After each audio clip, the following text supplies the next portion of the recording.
क्या हाल है dear students, उम्मीद है आप सब लोग ठीक होंगे। आज हम डिस्कस करेंगे फर्स्ट ईयर बायोलॉजी का चैप्टर नंबर 14 गैसियस एक्सचेंज।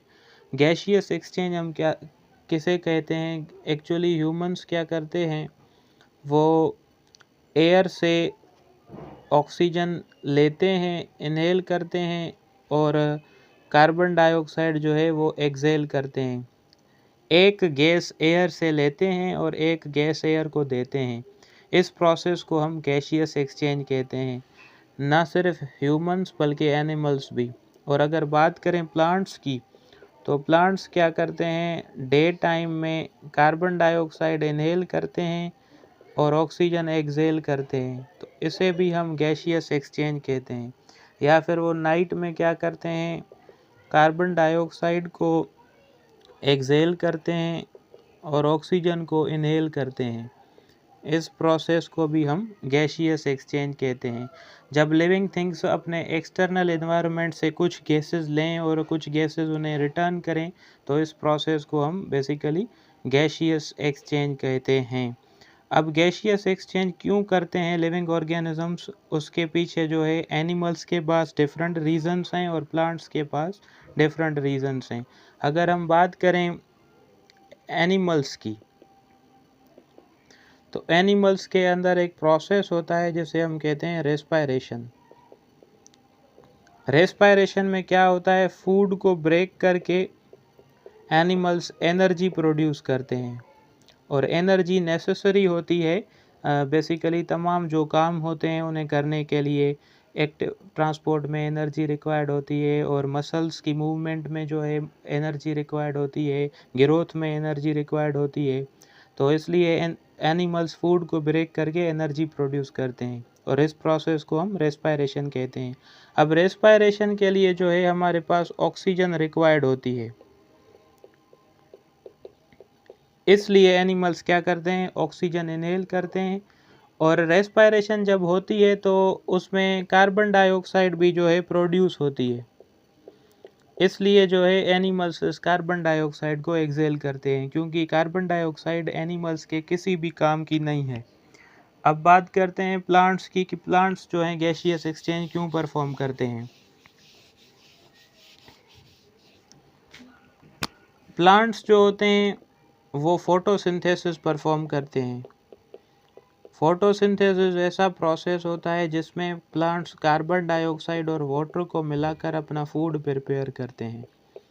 अब फोटोसिंथेसिस के लिए कार्बन डाइऑक्साइड रिक्वायर्ड होती है, इसलिए जो प्लांट्स होते हैं वो कार्बन डाइऑक्साइड इनहेल करते हैं और ऑक्सीजन को एक्सहेल करते हैं। और प्लांट्स के पास ऑक्सीजन कहाँ से आती है, प्लांट्स के पास ऑक्सीजन फोटोसिंथेसिस के थ्रू बनती है। जब वो कार्बन डाइऑक्साइड और वाटर को मिलाते हैं तो फूड के साथ साथ ऑक्सीजन भी बन जाती है, तो वो ऑक्सीजन प्लांट्स क्या करते हैं, एटमॉस्फेयर में एक्सहेल कर देते हैं।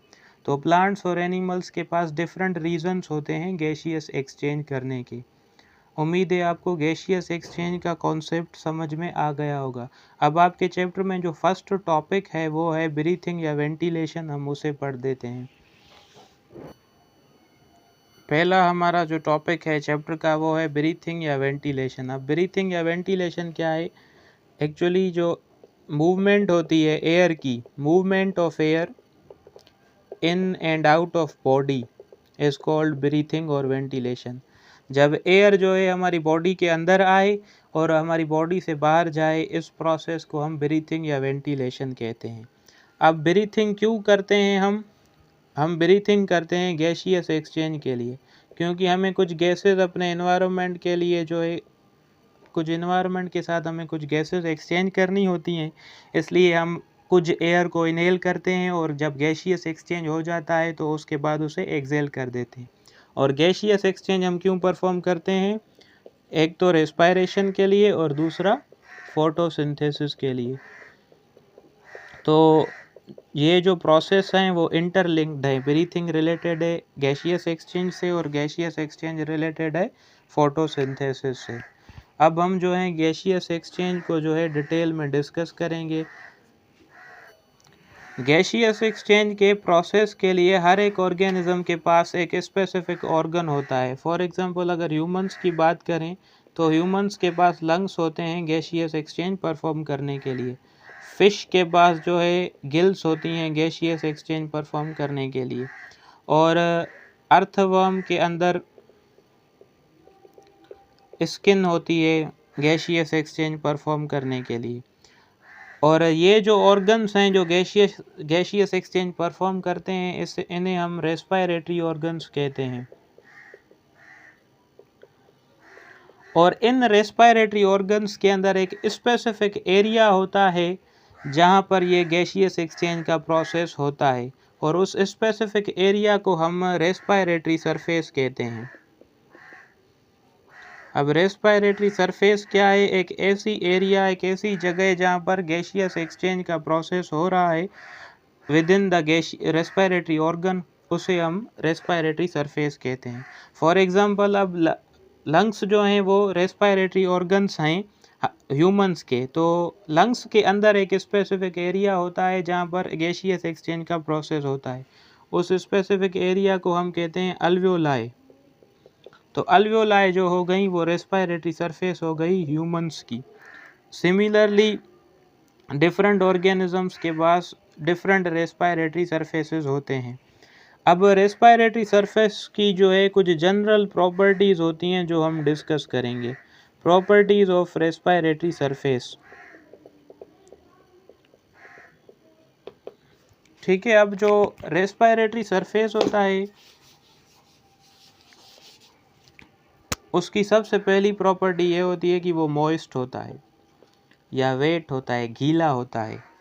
उसके बाद सेकंड प्रॉपर्टी होती है थिन, वो पतला होता है ताकि गैसेस इजीली जाएं और बाहर आएं। और तीसरा परमिएबल होता है। परमिएबल का मतलब होता है वो अपने अंदर और बाहर गैसेस को जाने देता है। हर वो चीज़ जो किसी चीज़ को अंदर आने दे और बाहर जाने दे उसे हम परमिएबल कहते हैं। जैसे डोर होते हैं हमारे रूम्स में, अगर वो खुले हुए हों तो हम उनमें इंटर भी कर सकते हैं और एग्ज़िट भी कर सकते हैं, तो वो परमिएबल होते हैं। तो इसी तरीके से रेस्पिरेटरी सरफेस भी परमिएबल होता है। गैसेस उसके अंदर भी दाखिल हो सकती हैं और उससे बाहर भी जा सकती हैं। उसके बाद फोर्थ जो प्रॉपर्टी है वो उसका जो सरफेस एरिया होता है वो लार्ज होता है। लार्ज सरफेस एरिया, उसका सरफेस एरिया बहुत बड़ा होता है ताकि बहुत सारी गैस एक ही टाइम पर उसके अंदर इंटर भी हो सके और उसे एग्जिट भी कर सके।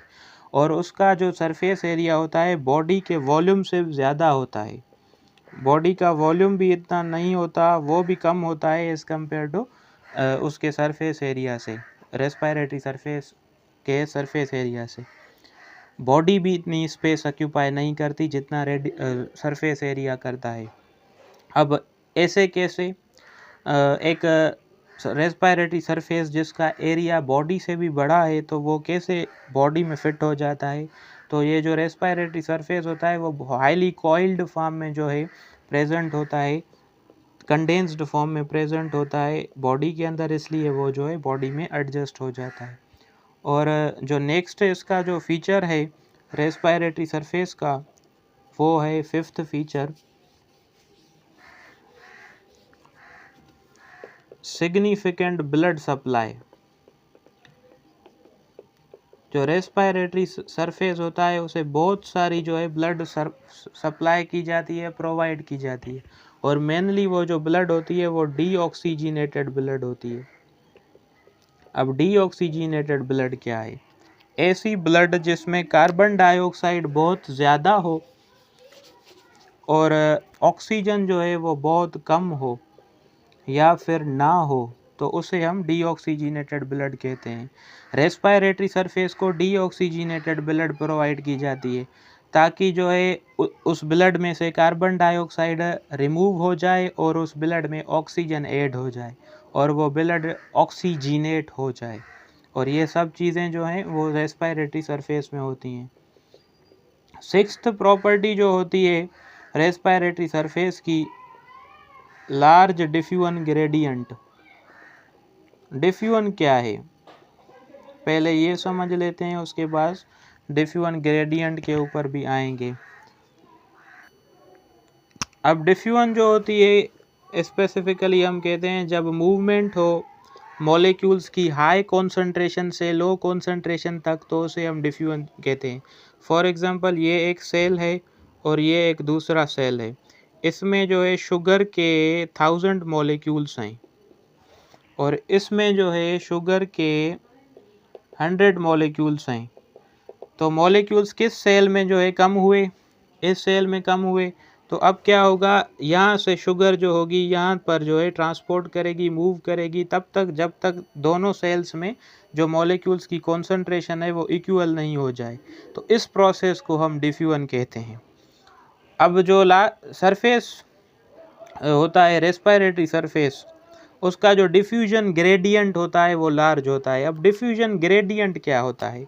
ग्रेडियंट हम कहते हैं स्पेसिफिकली डिफरेंस को, जब एक चीज़ का दो जगहों पर बहुत ज़्यादा या कम डिफरेंस हो तो उसे हम ग्रेडियंट कहते हैं। फॉर एग्जांपल यहाँ पर इस सेल में 1000 शुगर मॉलिक्यूल्स थे और यहाँ पर 100 शुगर मॉलिक्यूल्स थे, तो इनके दरमियान जो डिफरेंस है मॉलिक्यूल्स का कितना था, 900। तो ये 900 जो है वो ग्रेडियंट है।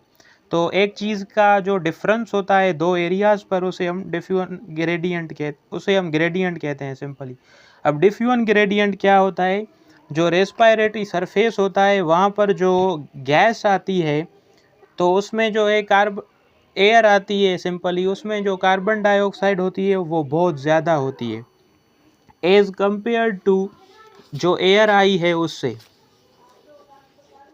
जो एटमॉस्फेयर से एयर आई है उसमें कार्बन डाइऑक्साइड बिल्कुल कम होती है, बजाय उस एयर के या उस ब्लड के जो रेस्पिरेटरी सरफेस में आई है, वहाँ पर कार्बन डाइऑक्साइड बहुत ज़्यादा होती है। और जो एयर आई है उसमें ऑक्सीजन बहुत ज़्यादा होती है एज़ कम्पेयर टू उस ब्लड के जो रेस्पिरेटरी सरफेस के पास आई है, उसके पास या तो ऑक्सीजन बहुत कम होती है या होती भी नहीं। अब क्योंकि ऑक्सीजन का डिफरेंस होता है बिटवीन एयर एंड ब्लड, इसलिए एयर से ऑक्सीजन मूव करती है ब्लड में, और क्योंकि कार्बन डाइऑक्साइड का डिफरेंस होता है बिटवीन ब्लड एंड एयर, इसलिए कार्बन डाइऑक्साइड मूव करती है एयर में। इस तरीके से ये गैसियस एक्सचेंज का प्रोसेस होता है रेस्पिरेटरी सरफेस के अंदर। फिर भी अभी मैंने जो है आपको सिर्फ सरफेस लेवल पर बताया है कि कैसे रेस्पिरेटरी सरफेस पर जो है गैसियस एक्सचेंज का प्रोसेस होता है या रेस्पिरेटरी सरफेस की प्रॉपर्टीज़ क्या होती हैं। हम आगे जो है इस प्रोसेस को डिटेल में डिस्कस करेंगे जब हम ह्यूमन रेस्पिरेटरी सिस्टम पढ़ेंगे। उम्मीद है आपको ये लेक्चर समझ में आ गया होगा। अगर आपको कोई भी बात समझ में नहीं आई तो आप कमेंट सेक्शन में पूछ सकते हैं, और अगर इस लेक्चर के हवाले से कोई रिकमेंडेशन हो, सजेशन हो, तो वो भी आप शेयर कर सकते हैं। All your suggestions and criticisms are welcome. Thanks for watching.